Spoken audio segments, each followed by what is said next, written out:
Meus irmãos, nós vamos estudar hoje 1 João 2, 12 a 14. E nós vamos falar com vocês sobre uma realidade muito grande na vida do ser humano. Todo ser humano, ele quer ser vitorioso. Ele quer ter êxito. Ele quer ter como alguém admirá-lo. O ser humano vive em busca de uma valorização pessoal tremenda, de atingir algo valoroso. E ele não gosta que alguém o diminua, ele gosta que alguém o elogie, mesmo sendo mentira. Nós vivemos em cima de um provérbio assim: me alegre com uma mentira, mas não me entristeça com uma verdade. Porque nós gostamos disso. Me alegre com uma mentira, mas não me entristeça com a verdade. A Bíblia diz: corrija um sábio e terás um amigo. Corrija um tolo e terás um inimigo. Por quê? Porque nós queremos ser grande. Em busca de alguma coisa que nos dá um contentamento, sabe? Nós em busca de conhecimentos, de acontecimentos surpreendentes, mas o que muitas pessoas não sabem é que para você alcançar alguma coisa grande, custa caro. Não é? As pessoas querem um lar feliz sem humilhar. A pessoa quer comprar um carro sem salário. A pessoa quer andar embonecado sem ter condições. Conheço jovens hoje, dos nossos jovens, eles têm telefone caríssimos, mas não dá conta de pôr o crédito. São os pais que põem. O que adianta isto? Interessante que na vida espiritual não é diferente. Se você quiser alcançar uma vida espiritual grandiosa, vai custar caro. Um dia chegou um rapaz para mim numa cidade aqui perto que eu trabalhava e disse: eu queria ser igual a você. Eu disse: você lê a Bíblia quantas vezes por dia? Nenhuma. Você ora quantas vezes por dia? Nenhuma. Você sabe quando você vai ser? Nunca. Você acha que o que eu sei, o que eu prego, é simplesmente estar lá em casa esperando vir? Não, meu filho. Isso aqui é um sofrimento, uma busca incessante daquilo que eu quero. A primeira vez que eu comprei um carro, gente, que dificuldade tremenda. Paguei 60 meses. Não passava. Quando eu cheguei a pagar, o carro não prestava mais. Meus amados, é preciso que o que queremos, aquilo que vai nos fazer crescer, é necessário uma busca incessante. E eu preciso da vida espiritual ouvir a voz de quem pode me dar. Nós ficamos ouvindo a voz de todo mundo, menos a de Deus. Eu ouço a voz do meu primo, do meu tio, da minha mãe, do meu avô, da minha avó, do repórter, da televisão, do político. Eu ouço vozes de todo mundo e eu estou embaraçado. E a voz de Deus não tem falado nada na minha vida. Eu dou notícia de tudo, menos da palavra.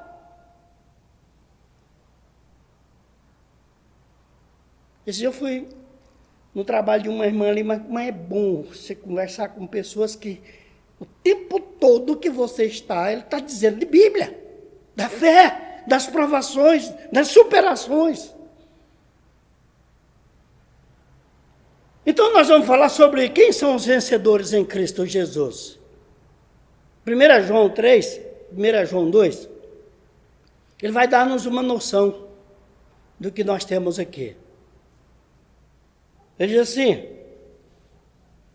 João escreve para os irmãos convertidos no Senhor Jesus, ele chama a igreja de filhinhos, dando a entender João está dando a entender que está anunciando o prelúdio da entrada na glória do céu, o início. Ele está dizendo para a igreja assim: filhinhos, os seus pecados foram perdoados. Olha, gente, que grandeza é isto! Você não tem dado valor nisso. Os seus pecados foram perdoados. Você vai entrar na glória de Deus, porque Deus perdoou você. E nós temos achado isso simples demais, cafona demais. Seus pecados estão perdoados, meu irmão. Ele está dizendo: olha, eu te ressuscitei.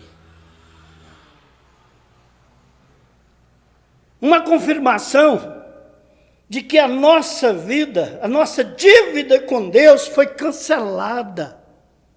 Você tinha uma dívida com Deus, e o sangue de Jesus cancela isso. Paga. Ah, queridos, as nossas culpas, os nossos delitos, os nossos pecados estão perdoados.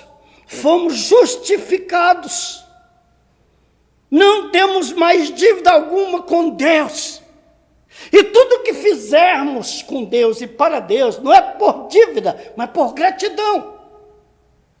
As pessoas acham que gratidão é só falar: eu sou grato. Não! Tudo que você fizer, a oferta que você entrega, o dízimo que você entrega, o trabalho que você faz, a pregação que você faz, o evangelismo que você faz, a visita que você faz, tudo é gratidão à salvação que Deus lhe deu. Nós não fazemos nada, então nós não somos gratos, nós somos ingratos. Jesus pagou por nós, e os méritos desse pecado pago é de Jesus, por causa do seu nome. É lindo demais, é maravilhoso demais, é extraordinário para quem pensa. A advertência de João aos amados, ele disse: olha, mas tem uma coisa que eu quero pedir para vocês, igreja: não peques. Olha o capítulo de número 2, o capítulo de número 5, versículo 1 e 5 de 1 João. Filhinhos meus, estas coisas vos escrevo para que não pequeis. Se todavia alguém pecar, temos um advogado junto ao Pai, Jesus Cristo justo. João 2:1. 1 João 2:1 e versículo 5. 5. Aquele, entretanto, que guarda a sua palavra, nele verdadeiramente tem sido aperfeiçoado no amor de Deus. Nisto sabemos que estamos nele. Se você aperfeiçoa a sua vida na palavra, você é dele. Mas se você não tem conhecimento da palavra, você não é dele. Porque a palavra de Deus é o próprio Jesus. Sabia que a Bíblia é Jesus encadernado nas minhas mãos? João 8,32 diz: conhecereis a verdade, ela liberta. João 17,17, santifica-os na verdade, a tua palavra é a verdade. João 14,6, Jesus: eu sou o caminho e a verdade. Então eu sou a palavra que te muda, que te santifica e que você tem jogado fora e trocado por muitas porcarias. Muita lambança. Nossa cabeça está cheia de informações, mais informações do inferno do que do céu. Por isso nós temos medo de tudo. Porque as informações de Deus não estão vindo a mim. Meus queridos, em que consiste a nossa vitória sobre o inimigo das nossas almas? Em conhecer o Pai. João, ele fala: pais, eu estou escrevendo para vocês porque vocês conhecem Deus. Vocês são responsáveis por aqueles filhos que tem na igreja, na sua família, na cidade. 1 João 12, 13. 1 João 2,13. Pais, eu vos escrevo porque conheceis aquele que existe desde o princípio. Jovem, eu vos escrevo porque tendes vencido o maligno. Filhinhos, eu vos escrevi porque conheceis o Pai. Pais, eu vos escrevi porque conheceis aquele que existe desde o princípio. Jovens, eu vos escrevi porque sois fortes e tendes vencido o maligno. Eu vivi os anos 70 e 80. Das 2 décadas que eu vi a juventude mais responsável dentro da igreja que eu já vi na minha vida. Eu vi na minha vida. Ali lutava contra o pecado. Ali ouvia a voz do seu pastor, a voz do pai, a voz da mãe, dos mais velhos. Hoje, para você falar com um filho, você precisa saber que jeito. Não? Ou foge de casa, ou fecha dentro de um quarto e fica... ou te agride. João estava falando naquele tempo para o seu Timóteo, para um dos seus Tiagos, para os seus Estevãos, que jovens que lutavam, e alguns morreram pelo sacrifício de Cristo, como Estevão e Tiago. Morreram novos. E aí, amados, porque ele existe desde o princípio, ele é... Quando ele está falando, ele não é mais um, ele é o único caminho. A vitória está em conhecer o Pai. Por Jesus dizer, eu sou o caminho, a verdade e a vida. Ninguém vai ao Pai. Se você quiser entrar lá no Pai, tem que passar por mim. E esse nome me purificou de todo o pecado, ele me perdoou, e eu estou salvo, eu estou isento da dívida. E nós vamos na igreja achando que é dono da igreja. Muitos fazem confusão na igreja. Rede de intrigas que as igrejas têm. Oh, você foi salvo por causa do nome dele, você não fez nada.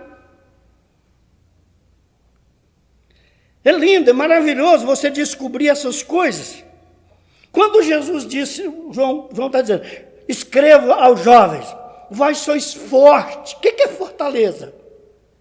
Ele está dizendo para os jovens, vocês são dinâmicos.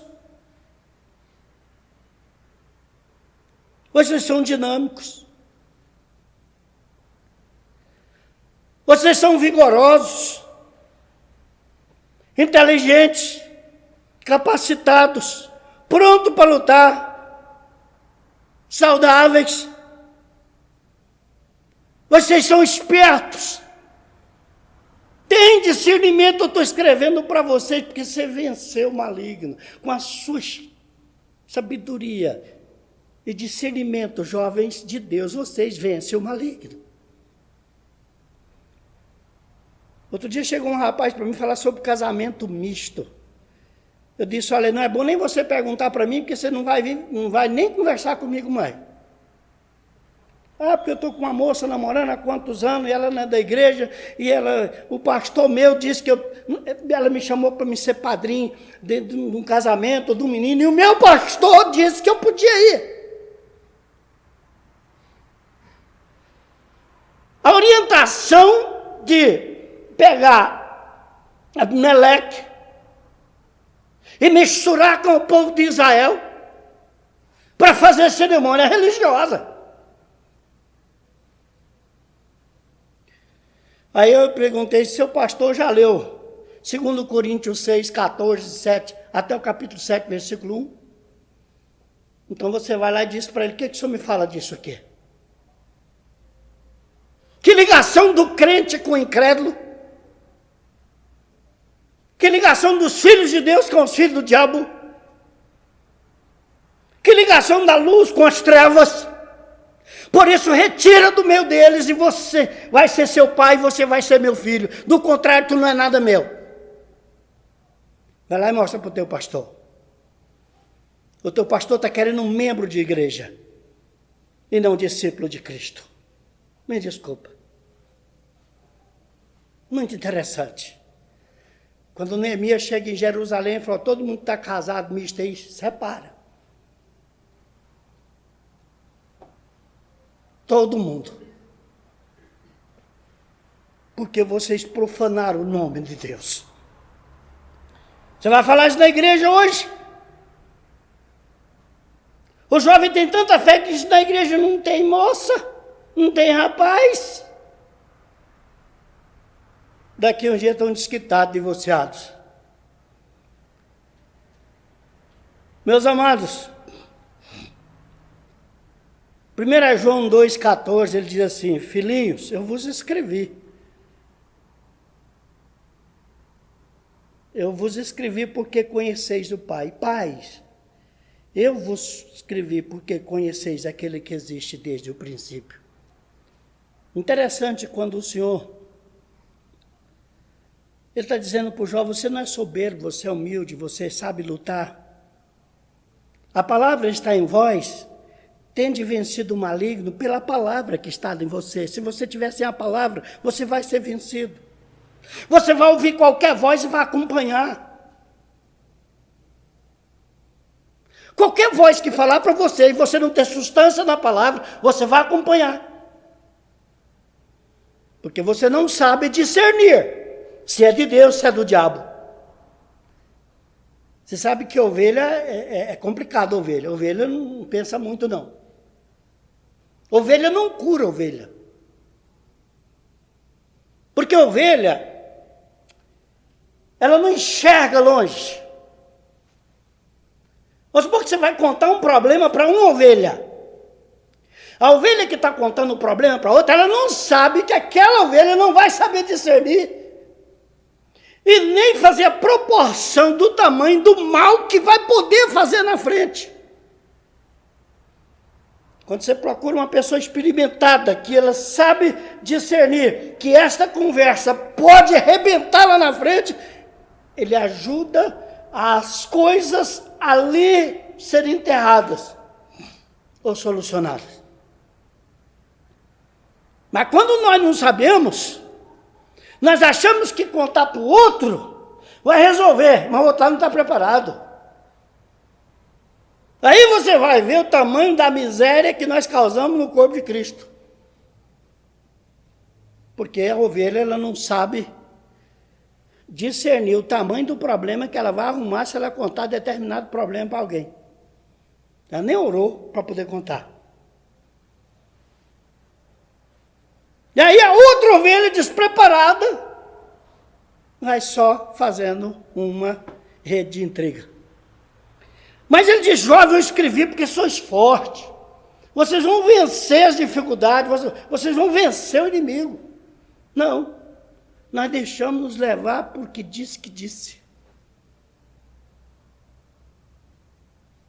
Vocês podem contar qualquer coisa para mim, a minha mulher não fica sabendo não.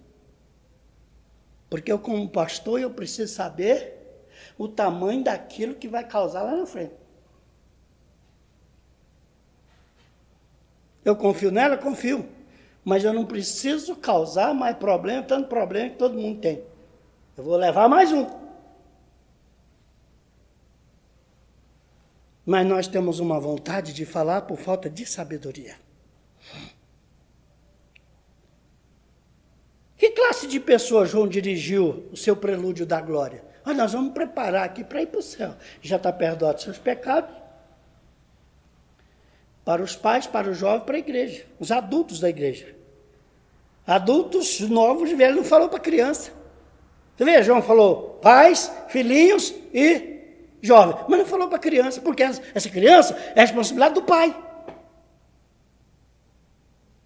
Quantos deles da igreja, pastor, você tem que fazer alguma coisa para os nossos filhos? Eu não, é você. Ele tem que ver em você bom testemunho, ver você apegado à palavra, à oração, bendizendo as pessoas, para os filhos crescer vendo isto. Meus filhos não vê orar, só vê com o telefone na mão. Meus filhos não vê eu ler Bíblia, só vê com o telefone na mão. O que eles vão fazer? Ele vai seguir meu exemplo.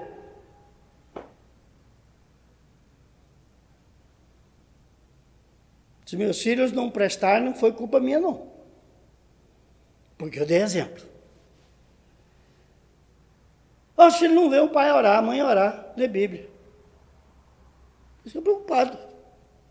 Toda hora que eu olho meu pai, minha mãe, minha família, telefone. Eles aprenderam o quê? Telefone.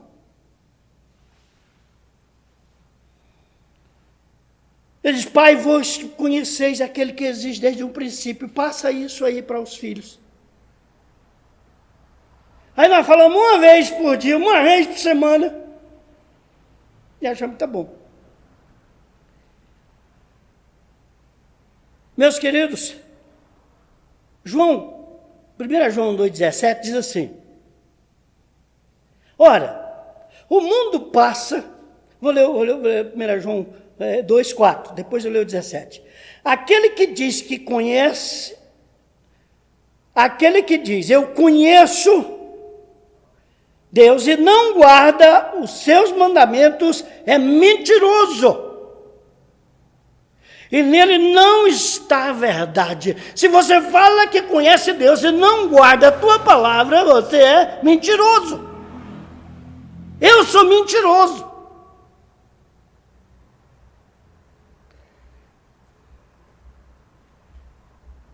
E nele não está a verdade. Quem é a verdade? Cristo. Meus irmãos, ser crente não é só falar que é um sacrifício enorme para ter uma postura de caráter de Cristo. É uma renúncia em cima da outra. É suportar aflição, deboche, críticas, insultos, agressões.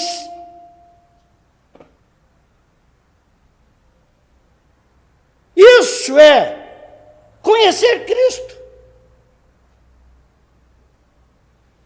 Nós vivemos no mundo do sensível. Eu sou muito sensível. Mas nós vemos a desgraça do pecado ao nosso redor, nós não somos sensíveis. Nós estamos no meio, rindo, dando gargalhada, com toda a podriqueira que está acontecendo. Mas se vier uma palavra dura, eu sou sensível. Que Cristo é esse? Que não me deixa sensível para o pecado, para os erros, para a mentira. A Bíblia diz que todo homem mente, mas aquele que pratica a mentira é filho do diabo. Está lá em João 8,44. O versículo 17, ele diz assim, ora, o mundo passa, e bem a sua concupiscência. Aquele, porém, que faz a vontade de Deus permanece eternamente. Nós não somos daqui. Nós viemos para cá, não, nós somos eternos.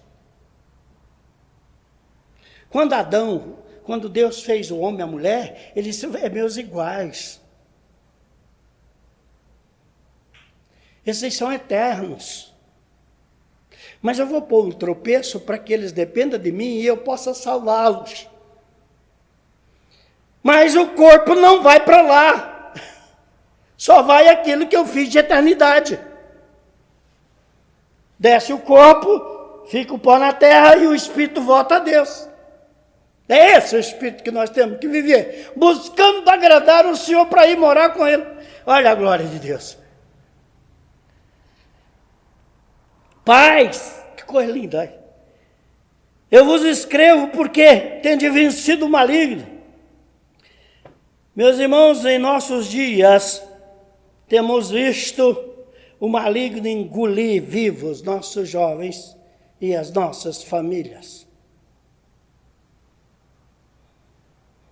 Eu conheci pais de filhos, de criança, nessas andanças e igrejas que eu pastoreei, que o pai castigava os filhos, vai assistir Xuxa. Põe o menino ali o dia inteirinho assistindo aquela desgraça ambulante. Estava de castigo. Vi e tive o desgosto de entrar em quarto de adolescentes crentes com tanto de foto de cantores mundanos, satânicos, diabólicos. Pai que presenteava os filhos com CD de incrédulos, crentes. E aí eu te pergunto, esses pais conhecem aquele que existe desde o princípio? Não conhecem. Não conhecem.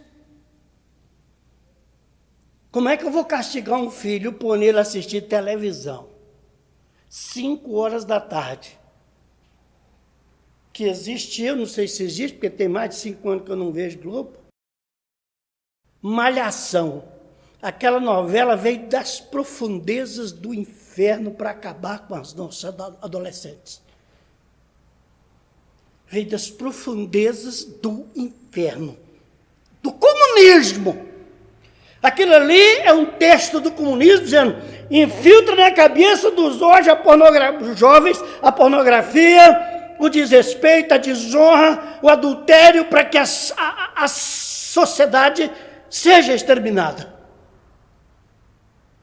Moralmente, nós somos um dos países pior que tem. Você tem que sair na rua tampando o rosto de tantas jovens que não sabem se vestir, se comportar na sociedade. É uma vergonha. E acho o máximo. Por quê? Porque o comunismo colocou na cabeça dele que aquilo é bonito, é atrativo. Mas não colocou que você está destruindo a moral da sociedade.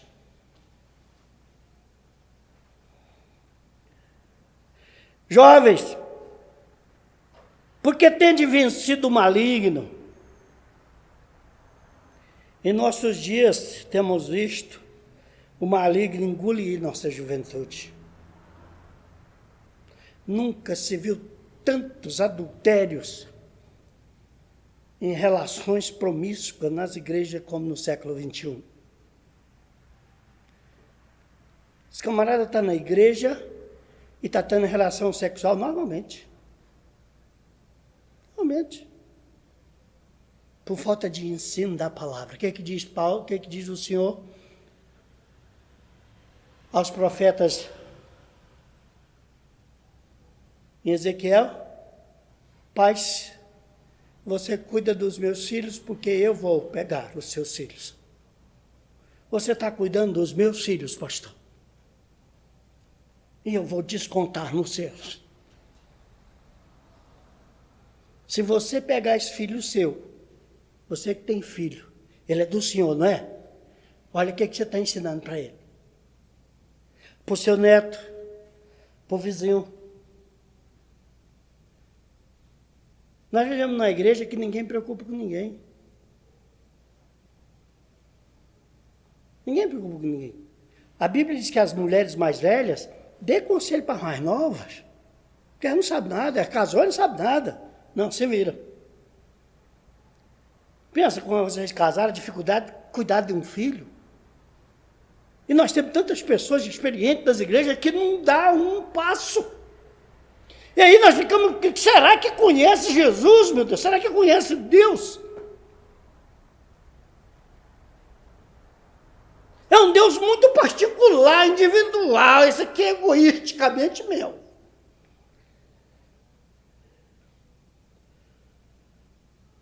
Os nossos jovens, os nossos pais não amam a palavra. Poucas pessoas lêem a palavra. Se lê uns 5 minutos, 10 minutos, aí o diabo tem 24 horas para destruir aqueles 5 minutos. Uma palavra que você falar dentro de casa, já destruiu porque não está preparado. Não estão preparados. A confusão existe dentro das famílias por causa de uma palavra, porque não tem base nenhuma bíblica para responder o outro. Mas não ser na porrada.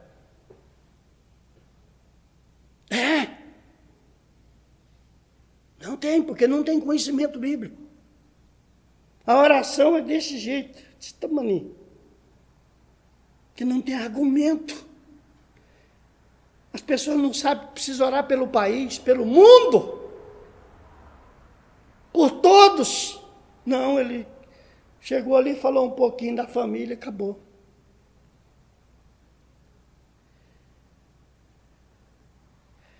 A coisa mais difícil que nós temos hoje na igreja é lidar com pessoas velhas de igreja. Eles acham que sabem tudo. Não precisa aprender mais.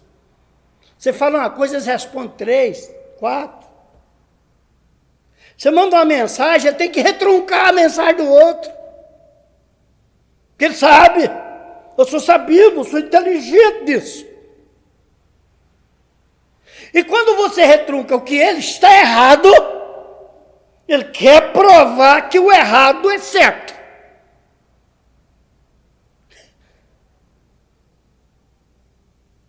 O dia alguém me escreveu e disse assim, eu lhe adoro. Eu disse, olha, não adora eu não. Adorar só o Senhor. Ah, mas a maneira de falar é... Pois João adorou o anjo diz, levanta daí. Adorar é a Deus. Eu sou teu conservo.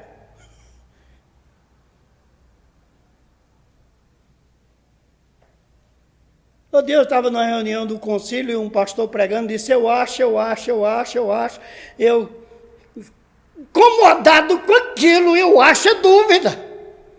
Cheguei no colega e disse, meu amado, você tem dúvida das escrituras, meu irmão? Não, é claro que não. Como é que tu disse no público que você acha? É maneira de falar. Então sobe lá e disse, eu acho que Jesus vai voltar. Eu acho que Jesus morreu na cruz. Eu acho que o sangue de Jesus purifica pecado. Está errado, meu irmão. Você não veio aqui para pregar o que você acha. Você veio para pregar o que a palavra diz. Perdi um amigo. Se eu tivesse aqui falando eu acho, como que você ficaria aí, hein? Meu pastor não tem certeza do que está falando. Ele acha? Então nós vivemos cheios de sabedoria em excesso. Mas não temos a humildade de dizer, não, isso está errado mesmo. Isso está errado. Hein? Eu vou fazer uma analogia.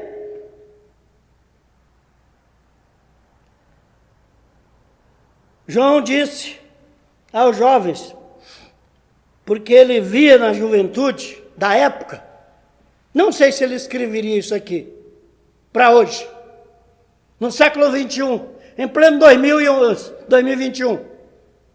Se ele escreveria para a igreja ou para os jovens, eu não sei se ele teria essa coragem.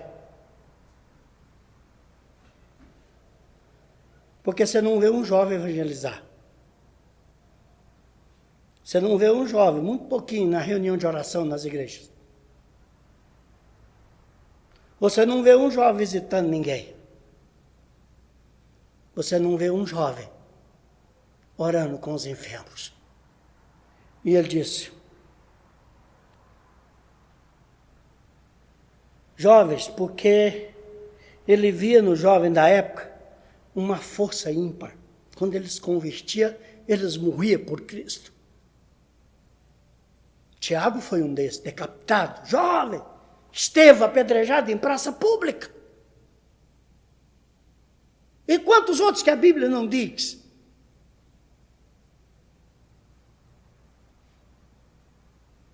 E disposição e coragem para enfrentar a dura luta por amor a Cristo, em Cristo.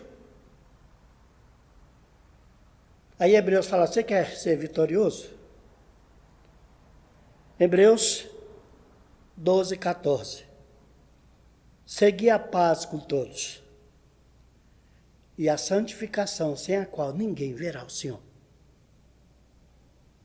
Seguir a paz com todos, essa é a obrigação nossa.